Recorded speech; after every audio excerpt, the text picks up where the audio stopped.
नाशिकमधील आरोग्य विज्ञान विद्यापीठात एमबीबीएसचे फार्माकोलॉजी आणि पॅथॉलॉजीचे पेपर फुटल्याचा प्रकार उघडकीस आलेला आहे।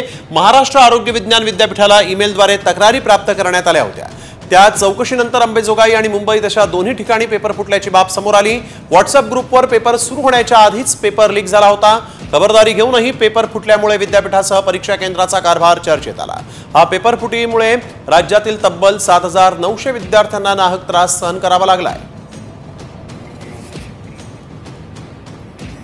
नाशिकमधील आरोग्य विज्ञान विद्यापीठात एमबीबीएसचे फार्माकोलॉजी आणि पॅथॉलॉजीचे पेपर फुटल्याचा प्रकार उघडकीस आलेला आहे। महाराष्ट्र आरोग्य विज्ञान विद्यापीठाला ईमेलद्वारे तक्रारी प्राप्त करण्यात आल्या होत्या। त्या चौकशीनंतर अंबेजोगाई आणि मुंबईत अशा दोन्ही ठिकाणी पेपर फुटल्याची बाब समोर आली। व्हॉट्सअप ग्रुपवर पेपर सुरू होण्याच्या आधीच पेपर लीक झाला होता। खबरदारी घेऊनही पेपर फुटल्यामुळे विद्यापीठासह परीक्षा केंद्राचा कारभार चर्चेत आला। हा पेपर फुटीमुळे राज्यातील तब्बल 7900 विद्यार्थ्यांना नाहक त्रास सहन करावा लागलाय।